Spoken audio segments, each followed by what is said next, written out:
Assalamu alaikum, I'm Aisha and you're watching SAMAA News. Here are today's headlines.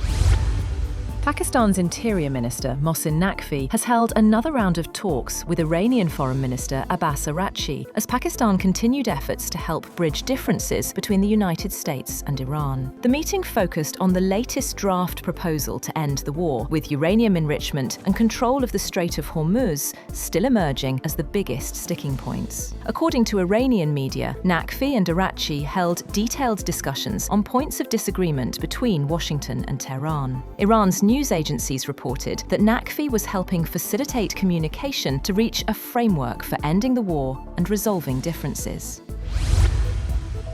Indirect negotiations between the United States and Iran appear to be inching closer to a possible breakthrough, with Pakistan playing a key mediating role as both sides continue discussions over Tehran's nuclear program and control of the Strait of Hormuz. While officials from both countries acknowledge that major disagreements remain unresolved, recent diplomatic exchanges and narrowed differences have raised hopes for a potential ceasefire agreement. US Secretary of State Marco Rubio acknowledged there had been some good signs in talks with Tehran, though he cautioned against excessive optimism.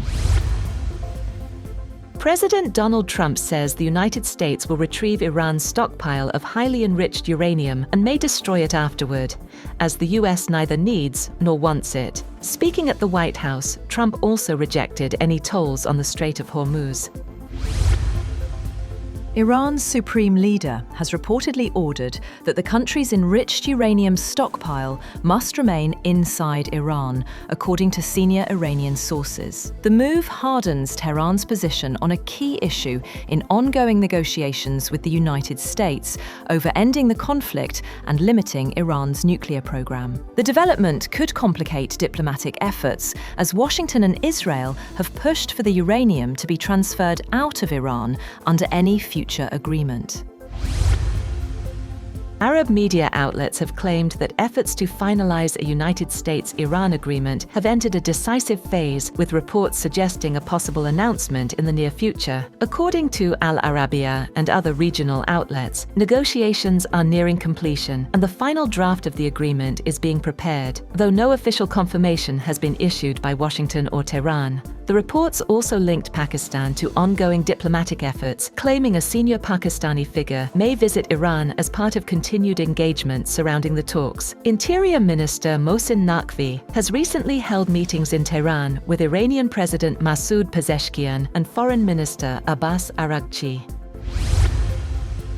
US Secretary of State Marco Rubio has said that NATO has to be good for all those involved ahead of a NATO meeting in Helsingborg, Sweden, adding that he expects the meeting will set the groundwork for the NATO Leaders Summit in Ankara, Turkey, later this year. Rubio said there has to be a clear understanding of what the expectations are. He also said that a tolling system in the Strait of Hormuz by Iran would be unacceptable.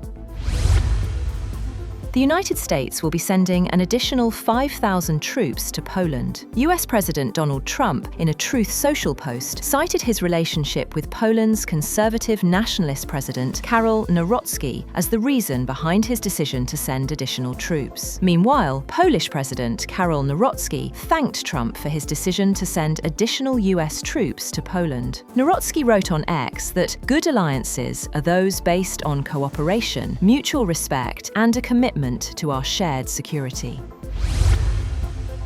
SpaceX has scrubbed the launch of its 12th Starship rocket from Texas and said it will attempt the high-stakes test flight again on Friday, as Elon nears a record-breaking public listing. Starship V3, uncrewed and featuring dozens of upgrades tailored for rapid Starlink satellite launches and NASA moon missions, was to be a key test for the vehicle following months of testing delays. SpaceX had spent months redesigning Starship after a streak of failures last year, culminating in the V3 design that was meant to launch on Thursday.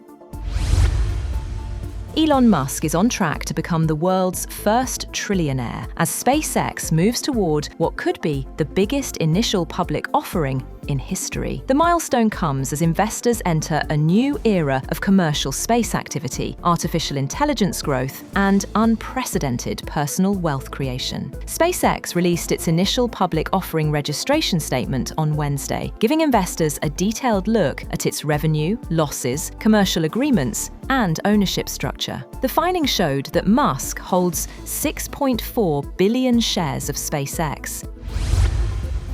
That's all for now. For more updates, visit www.SAMAA.tv. Thank you for watching SAMAA News.